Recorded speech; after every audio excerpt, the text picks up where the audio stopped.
I've come to Hampstead Heath to discover why there's so many horses, so many poets, and so many ghosts.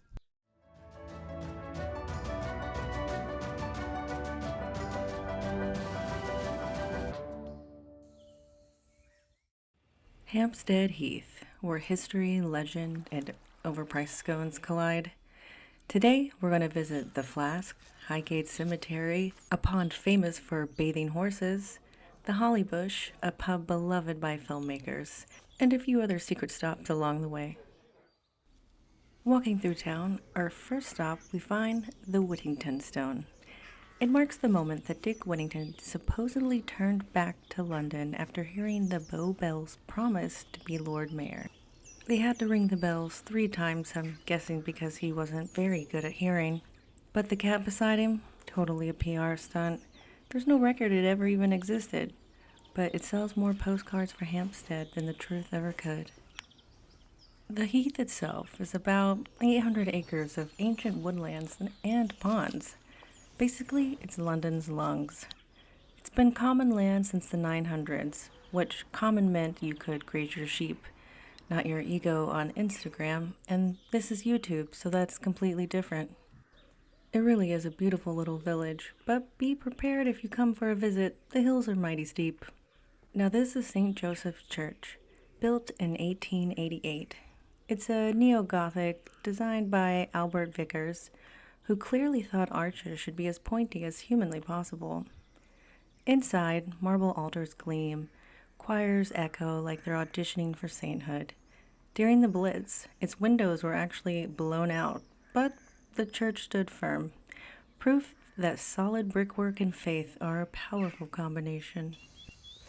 And through the flowers, up the hill just a little bit more, we're making our way to Waterlow Gate. But look at these gorgeous flowers. Kind of a scary looking spider, but it's good for the flowers, right? Anyway, it's supposed to be kind of spooky here, so that helps add to the atmosphere. Now through Waterlow Park. A Victorian gift to the public from Sir Sidney Waterlow. He donated it for the enjoyment of Londoners forever. That's Victorian for don't you dare ever build flats here. The 3 ornamental lakes shimmer ahead, and the streams trickle under the little bridges that you go through the park. This was once the garden of the Lardendale house, which was that little sneaky spot through the trees there. And supposedly, Nell Gwyn, the mistress of Charles II, was rumored to stay here. You can almost picture just hiding here, feeding ducks, and dodging royal gossip. It was a beautiful time of year to go through the park, though, with the autumn leaves and then still the little bit of greenery from the summer. And the magpies are still here.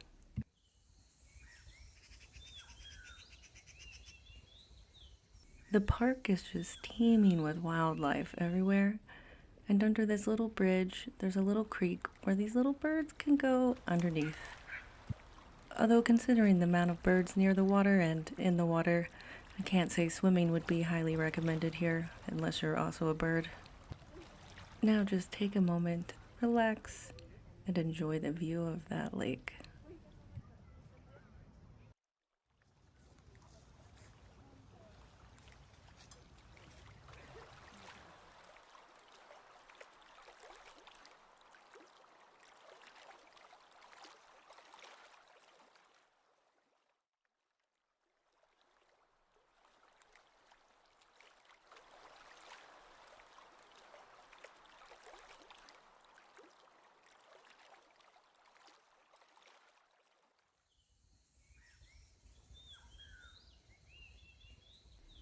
As we continue walking through the massive park, we're slowly making our way to Highgate Cemetery. Now, if you've seen my video on Highgate Cemetery, you can skip ahead here. I'm not going to have the exact same content as the full-length video, but I understand if you don't want to watch it twice. But for those watching for the first time, here we go into Highgate Cemetery. Originally opened in 1839, Highgate was part of London's Magnificent Seven. Cemeteries built when the city's churchyards got a bit too full. Here you'll find the graves of Karl Marx, George Eliot, and Douglas Adams, who gave us the Hitchhiker's Guide to the Galaxy. The cemetery is maintained completely by volunteers called the Highgate Friends Trust. I highly recommend donating if you can, because this whole maintenance is sustained by donations. Eventually, in the mid-60s, the company that ran the cemetery went bankrupt, and it was left open to disrepair with no one to maintain it. It became sort of a party place until the mid-70s when the Highgate Cemetery Friend Trust stepped in. Unfortunately, a lot of the damage to the gravestones is not due to disrepair in time, but to vandals.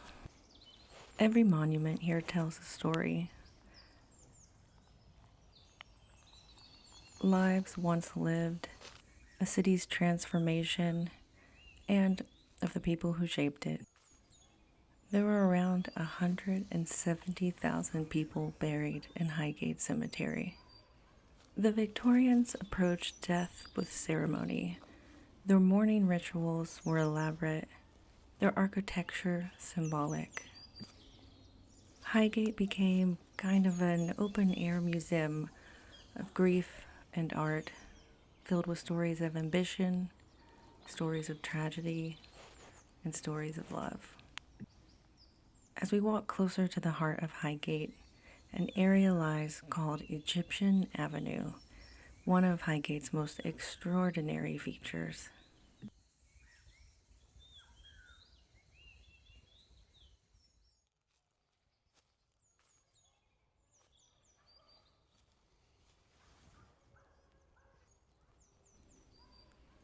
This area was built to reflect the Victorian fascination with ancient Egypt. To them, Egypt symbolized eternity, a civilization that seemed to conquer death itself. The avenue's grand archway and lotus-carved iron doors lead to a circle of vaults, a place of stillness where families could purchase private resting space that would last for generations.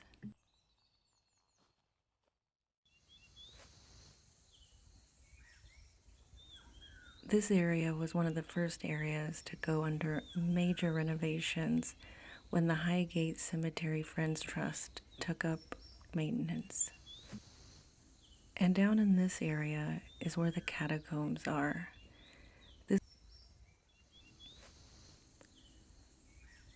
There are some famous, fabulous gravestones in this cemetery to check out, and of course, that of Karl Marx. When visiting Highgate, it's very important you stay to the marked trails, as the areas off the marked trails are not maintained and can be rather unsafe with unsteady ground, as you can see. It would truly take days to see all of Highgate in one stop. It has so much beauty within. After spending hours inside of Highgate, we slowly start to make our way out and to explore the rest of Hampstead Heath.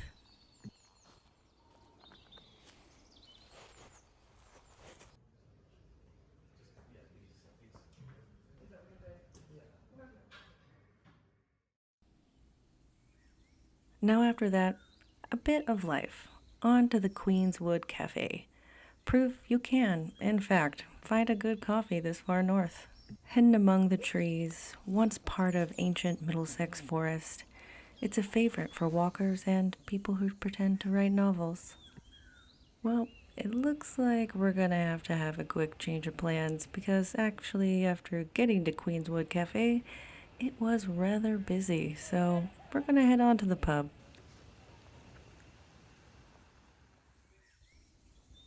Just a short walk down the road, we ended up at the Woodman Pub. It has been here since the 1800s. Back then, it served thirsty coachmen. Today, it serves thirsty commuters. Proof evolution is real. During the war, it doubled as a shelter. Beer and blackout curtains all in one place. It is a really cute pub with these wonderful flower installations in the different rooms and really interesting art on the walls. The fish and chips weren't too bad either.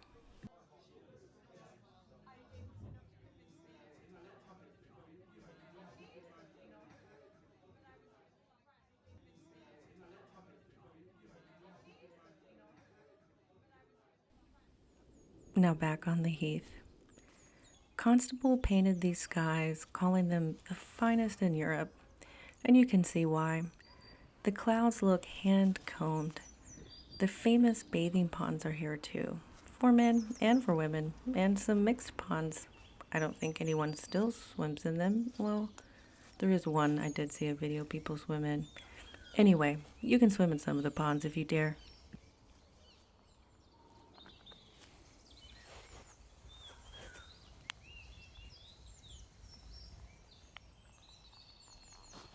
While walking by this next house, we found a little friend in the window. Is this you? Oh, hey, Obama, how you been? Every house in this town is remarkably beautiful, down to the detailed tile work. And here's some more of those skies that look like paintings. Even on a cloudy day, it's still pretty gorgeous.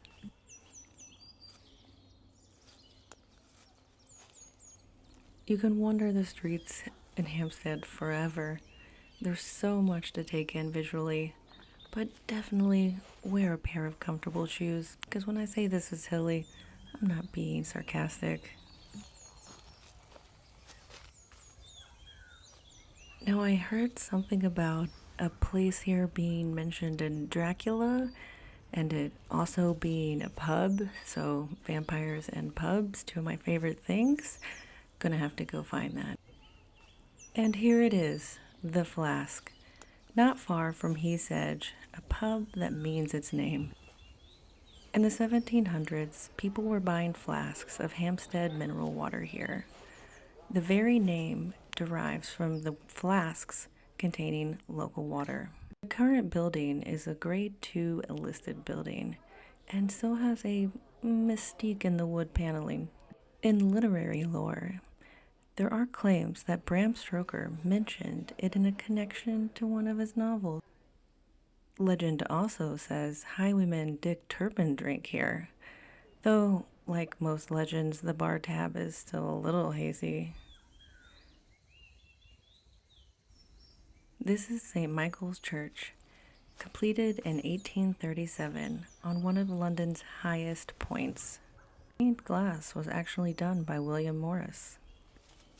Hampstead Village feels like it's been curated by history itself. Winding lanes, blue plaques, and houses that look smug about their age.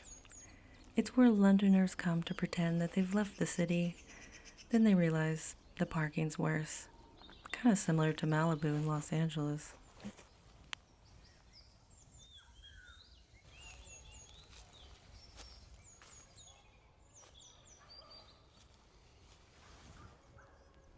Now we stumble upon Pond Square Chapel. It has been around since the 17th century and a symbol of nonconformist worship since the start. Legend insists that it's haunted by a ghostly chicken. Yes, really. Supposedly a result of an early experiment with cryogenics gone wrong? If true, that means Hampstead hosted both Britain's first dissenters and its first defrosted poultry. And I do love all the walking, but now that we've made it to the heart of Hampstead Village, we check out all the little shops. I think we're gonna hop a bus to our next location.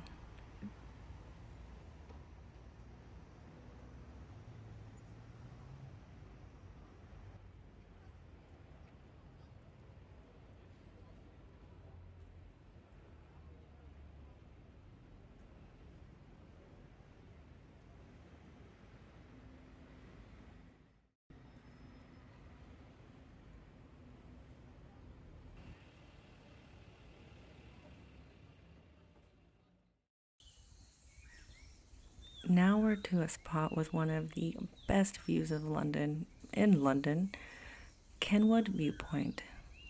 London. From here, you can see the whole city if it weren't for the clouds that exist almost every day. But even for a cloudy day, the view is still pretty great.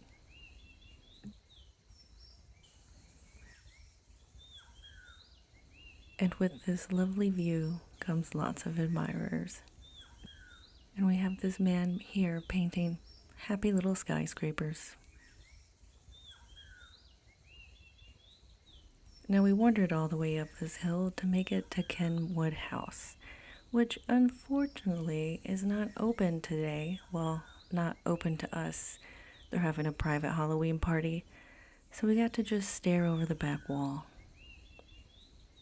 Kenwood House, from the 17th century and remodeled by Robert Adam, it's a home to masterpieces by Rembrandt and Vermeer. But I just get to hear that's what's inside. Unfortunately, I didn't get to see. The Spaniards Inn dates back to the 1500s and has hosted everyone from Byron to Bram. The pub is mentioned in Dickens' The Pickwick Papers and my personal favorite, Bram Stoker's Dracula. It is said that Dick Turpin was born here or hid out here. It's a little unclear, kind of like his bar tab at the last place, but it sounds cool after a pint, right? Supposedly, Dick Turpin robbed people right here in these woods. It is amazing the amount of greenery. Only a 45-minute train ride from the heart of London. Truly experience it. In this direction is the rest of Hampstead Heath, the actual main heath, but we're losing light here, so we gotta get through town as fast as we can.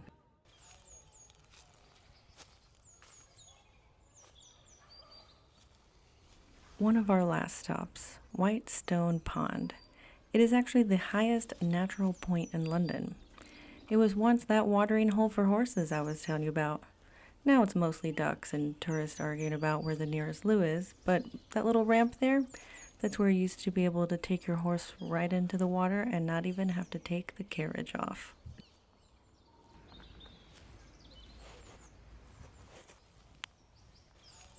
On to our last stop in the Heath.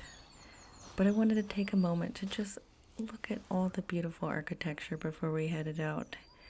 Now, I need to come back here and spend more than just a full day. You need a couple days to really go through everything if you want to see every little thing that Hampstead Heath has to offer, which is a lot. Now, our last stop. Yeah, a pub, okay? I'm ending this tour on a pub just the way it began. Now we're headed to the Hollybush. Built in the 1790s and originally a house, became officially a pub in 1928, 1 year before my grandma was born. It appears in the film Hampstead from 2017, starring Diane Keaton and Brandon Gleeson. R.I.P. Diane Keaton. She was an amazing actress. So when you drink here, there's a small but real piece of cinematic London here. Inside, the beer is perfect, and Hampstead's past feels close enough to toast to. Cheers to that. If you enjoyed this walking tour of Hampstead Heath, please like and subscribe for more walking tour videos.